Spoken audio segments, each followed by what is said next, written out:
La historia de gobierno de Donald Trump no es nada más que un desastre tras otro desastre y un escándalo tras otro escándalo. Y todo esto se debe a que Donald Trump, aunque sea pésimo para el cargo de presidente de Estados Unidos, también se está rodeando con las personas más ineptas posibles que han estado en el gabinete. Y siento yo que la única manera que estos funcionarios ineptos no hagan ningún destrozo para el país sea que simplemente no hagan nada, porque cada acción que hacen destruye más la economía estadounidense. Y un gran ejemplo de esto es el director del FBI, Patel, quien según los informes pasa más tiempo dentro de clubes nocturnos que dentro de las oficinas del FBI. Pero te aseguro que el poco tiempo que ha estado dentro de las oficinas del FBI ha hecho actividades muy poco legales. Y eso fue exactamente lo que se le dijo en la cara cuando se desmoronó frente al Congreso. Ahora quiero que vean este clip para que entiendan a qué me refiero cuando digo que Patel colapsó en público. Y no solo en público, sino que lo hizo frente al Congreso.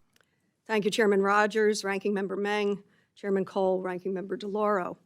And thank you, Mr. Patel, for your testimony and for being here today.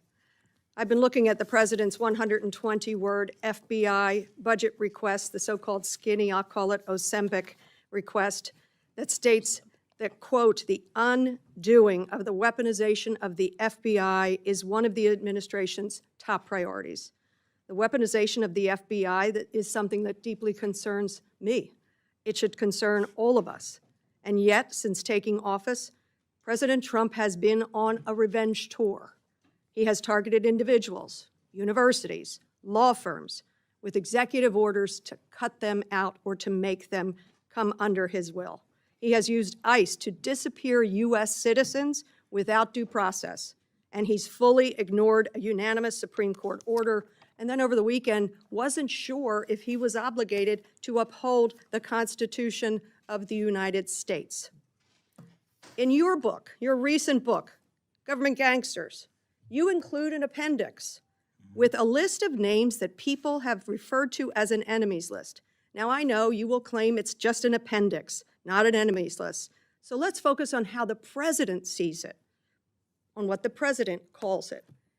And you proudly display his quote on the front cover of your book. The president calls this a brilliant roadmap, a blueprint. And I have not even raised your storied children's book, The Plot Against the King. It concerns me how many people from this blueprint have been targeted with executive orders and FBI investigations. The FBI cannot be weaponized, and under your leadership, it has been nothing but a weapon alongside the president to go after the president's perceived opponents, to stifle dissent and free speech. A few weeks ago, as we saw through a social media post that you quickly deleted, the FBI arrested a judge in Wisconsin for correctly asking ICE officials if they had a judicial warrant instead of an administrative warrant, which they did not have. Despite this judge following the law, on the morning of April the 25th, the FBI arrested the judge in an escalation of the weaponization of the FBI under your leadership. Let me be clear. A functioning democracy does not lock up judges. I am gravely concerned about the utter lack of independence of the FBI and its weaponization under your leadership. I am concerned that the president is using this book, your book, as a blueprint, as he has said. It's a blueprint for revenge.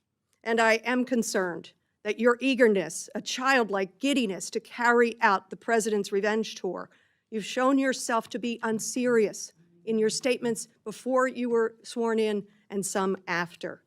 You've shown yourself unfit to lead this important agency. I was an impeachment manager for President Trump's second impeachment. It was a sad, solemn duty. And so I wanted to ask you about that. Mr. Patel, as you and the president continue to weaponize and investigate his perceived enemies, as you follow this blueprint, when can I, a former impeachment manager, expect the FBI at my door? Ma'am, you want to know who was targeted by a weaponized FBI? Me. You want to know how and why? Well, you want to know what I'm doing to fix it? That. Let me move on. Well, you should read the book because there's no enemies So- list on that book. So There are you- people that violated their constitutional obligations and their duties to the American people. That's good. You And they gave were them due rightly process. called out. I'm And you changing should topics. give that book to every one of your I'm constituents so they can changing read topics. about it. I won't be doing that. That's their loss. During your Senate confirmation hearings, you repeatedly denied having any involvement as a private citizen in the firing of FBI officials who engaged in the prosecution against January 6 insurrectionists. the violent rioters who beat and killed Capitol police officers, and whom you referred to as political prisoners. Since then, multiple whistleblowers have come forward, and we know that you likely committed perjury. At the same hearing, you claimed you were not familiar with Stu Peters, an anti-Semitic Holocaust denier, despite the fact that you appeared on Mr. Peters' podcast 8 separate times. 8 times, and you claimed not to recall. Mr. Patel, my second question is, should we worry more about your memory or your veracity? We should worry more about your lack of candor. You're accusing me of committing perjury. Veracity? Tell the American You people didn't how know. I broke the law and committed a felony. You Have the audacity to actually put the all facts right, then forward the answer is instead of both. lying for political banter so you can have a 20-second answer donation hit. The answer is both. I believe that the The men answer and is women of you're the failing, not me. I reclaim my time. Go ahead. Mr. Patel, I believe that the members of the FBI, and I know many of them, many retired, 38,000 people, as you say, it's a little less than that now, deserve the very best, deserve extraordinary independence, deserve freedom from the fears of being investigated, the freedom of coming forward to make sure they're doing their job. And I'll end with this, that I think it's interesting that in your proposal today, you find yourself at a gulf of difference between you and the president. I wonder how you will resolve that. Will you go to the president and say, we need $11.2 billion, not what you cut out of here? You're asking for more than $1 billion than the president's request. Are you going to go to the president and straighten out that gulf? I'll do what I've always done and represent the American people, defend this country, and make sure the Constitution is always upheld and the FBI is never weaponized. Maybe you should do the same. So you agree with the president when he says he doesn't know if he should uphold his constitutional duty? If you want to just keep putting words in my mouth, the TV cameras are outside. I thank you. I yield back. Again, this is an unserious moment, sadly, for the FBI. I yield back. More so for you. Por supuesto que Kash Patel está mintiendo. De hecho, ha construido toda su carrera sobre mentiras, mintiendo en nombre de Donald Trump. De hecho, este es uno de los tipos más aterradores de los que se juntan. De hecho, este es uno de los tipos más aterradores que rodea a Donald Trump. No solo es tan adulador de lo que él diga, que hace todo lo que él quiera, sino que también trata de predecir lo que Donald Trump va a querer a futuro. Por esa misma razón, vimos al secretario de Defensa de Estados Unidos, Pete Hegseth, que sin aprobación recortó cantidades inmensas de dinero que estaban destinadas a apoyar a Ucrania, y luego tuvo que revertirlos porque estaba adivinando. Bueno, como Donald Trump es el títere de Putin, asumo que pensaba que quería que haga eso. Y esto es lo mismo que vemos con Kash Patel. Es la misma razón por la cual ha habido tantos despidos dentro del FBI. Despidos sobre los que Kash Patel mintió absolutamente. Claro, Kash Patel también cometió perjurio cuando él dijo que no apareció en podcast, que evidentemente sí había aparecido, y dijo cosas que no debió decir. Dijo que no conocía a esos conspiranoicos conservadores. Él también dijo que no había ninguna lista de enemigos, pero por el contrario, en un libro que él publicó decía que sí había una lista. ¿Pero qué les puedo decir yo? Estas son las mentiras e hipocresías que siempre podemos esperar de MAGA. Esto continúa hace unos días con Kash Patel y la fiscal general de Estados Unidos, Pam Bondi. Ambos dijeron algo insólito. Escúchalo por ti mismo. Our children, if you harm our children, you will be given no sanctuary. There is no place we will not come to hunt you down. There is no place we will not look for you. And there is no cage we will not put you in should you do harm to our children. The prioritization of this administration and General Bondi has made it abundantly clear to child predators, you will be hunted down and you will be prosecuted. And that is a refreshing thing to hear for the men and women who do this work tirelessly.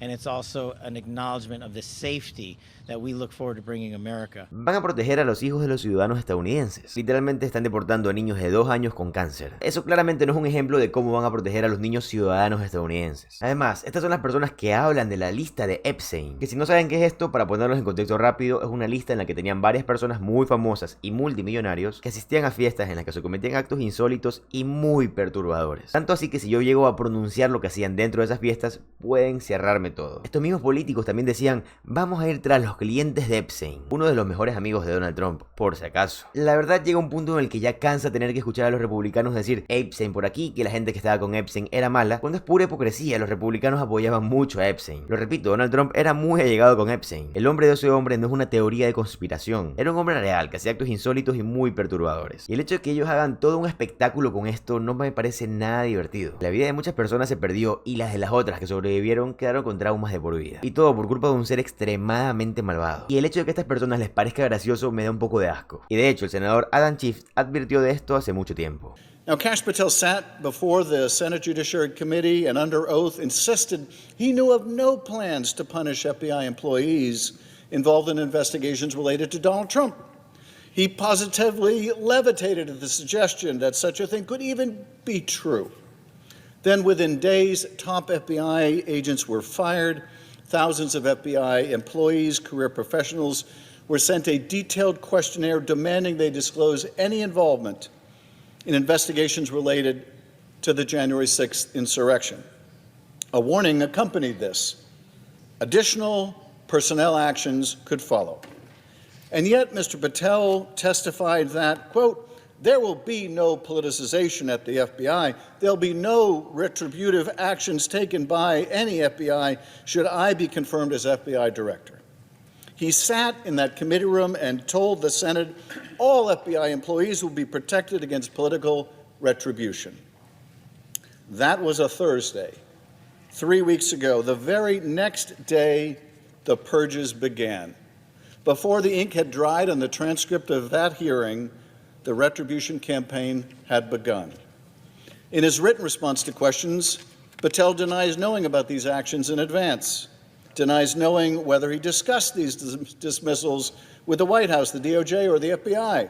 He wrote, I do not recall having conversations with the transition team about pursuing any particular investigations or targets.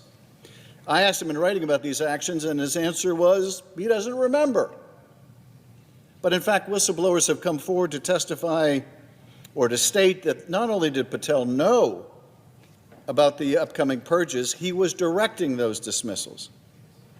How could he not recall that?